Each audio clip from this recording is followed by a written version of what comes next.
தமிழகம் முழுவதும் கூட்டுறவு வங்கிகளில் பெறப்பட்டிருக்கிய கடன்கள் அனைத்துமே தள்ளுபடி. இந்த பயிர் சம்மந்தமாக வாங்கியிருக்கிற கடன்களை தள்ளுபடி செய்யலாம் அப்படின்ட்டு பார்த்திங்கன்னா அரசு ஒரு முடிவெடுத்திருக்காங்க.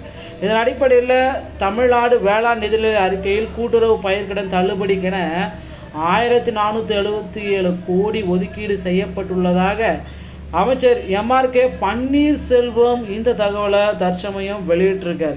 இது குறித்து பார்த்திங்கன்னா செய்தியாளர்கள் சந்திப்பில் அவர் குறிப்பிட்டது என்ன அப்படின்னு பார்த்தீங்கன்னா, தமிழ்நாடு நிதி ஆண்டு 2025 மற்றும் 2026 ஆண்டிற்கான வேளாண் பட்ஜெட் ஓகேங்களா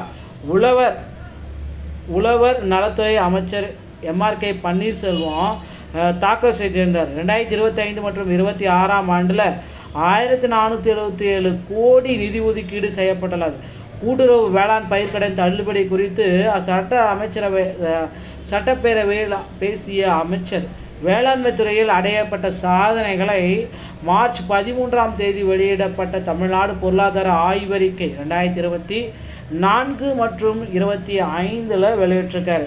ஸோ அதில் எல்லாத்துக்குமே உறுதிப்படுத்துகிறது. அதன்படி பெரும்பாலும் பருவமழையை நம்பியே தமிழ்நாட்டில் வேளாண்மை நடைபெற்றாலும் வேளாண்மை துறை தமிழ்நாட்டில் மொத்த மாநில மதிப்பு கூட்டலில் 1.5 லட்சம் கோடி பங்களிப்புடன் அதாவது பெரிய துறையாக திகழ்கிறது என தெரிவிக்கிறார்.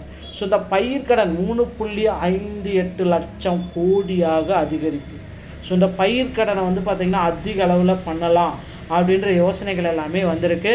ஸோ கண்டிப்பாக தமிழகம் முழுவதுமே கூட்டுறவு சங்கங்கள் மூலமாக வாங்கியிருக்கக்கூடிய பயிர்க்கடன் 5 லட்சத்துக்கு மிகாமல் இருப்பவர்களுக்கு உடனடியாக தள்ளுபடியும், 10 லட்சம் வாங்கியிருந்தீங்கன்னா அப்படின்னா என்ன ப்ராசஸோ அதில் பகுதி அளவு தள்ளுபடிக்கும் நிறைய வாய்ப்புகள் இருக்குது.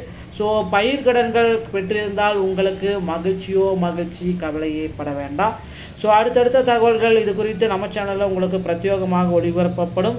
மீண்டும் ஒரு நல்ல தகவலோடு நான் உங்களை சந்திக்கிறேன். நன்றி, வணக்கம், தேங்க்யூ.